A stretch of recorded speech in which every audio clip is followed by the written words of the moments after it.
Hello guys, আমি অনন্যা চলে এসেছি আজকে একটা মিনি ব্লগ নিয়ে। তো এই ব্লগটা প্রায় 3-4 দিন ধরে শ্যুট করেছি একটু একটু করে।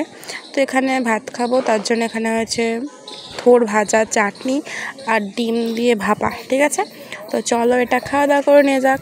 আর এটা অনেকদিন ভিডিও কিন্তু, হ্যাঁ।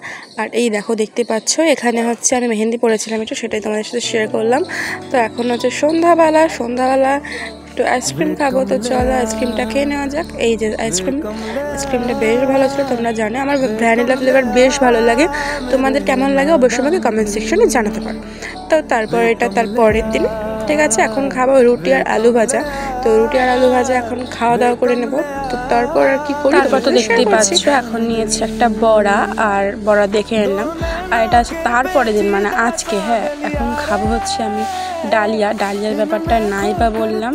তো এত জল কম দিয়েছি, শুকিয়ে গেছে, বাট খেতে পেরেছিলাম। তো এখন হচ্ছে অনেক দিন পর, আজকে সেই সোমবার, যে সোমবারে হচ্ছে বৃষ্টি হওয়ার কথা। তো দেখতে পাচ্ছ এখন আকাশটা, ওয়েদারটা কত সুন্দর হয়ে গেছে, একদম ঠান্ডা। এখন এই ঠান্ডার মধ্যে বসে বসে বেশ কিন্তু আমি এখন ভয়েস ওভার দিচ্ছি, আর পাশ থেকে শুনতেই পাচ্ছি এত সুন্দর মনোরম আবহাওয়া। তো এই আর কি, আজকে ব্লগটা আমি এইভাবেই শুরু করলাম, এইভাবে শেষ করলাম। তো অনেকদিন ব্লগ দেওয়া হয় না, যাদের ভালো লাগলে এই ব্লগটা অবশ্যই লাইক করে কমেন্ট করে দিও, আর শেয়ার করতে ভুলো না। আর তোমাদের কোথায় কোথায় বৃষ্টি হচ্ছে কি না হচ্ছে আমাকে কিন্তু অবশ্যই কমেন্ট সেকশনে জানাতে ভুলো না। আর প্লিজ চ্যানেলটাকে সাবস্ক্রাইব কিন্তু করে দেবে। ঠিক আছে, এইটুকু আশায় রয়েছি। তো দেখা হচ্ছে next mini blog. Bye bye.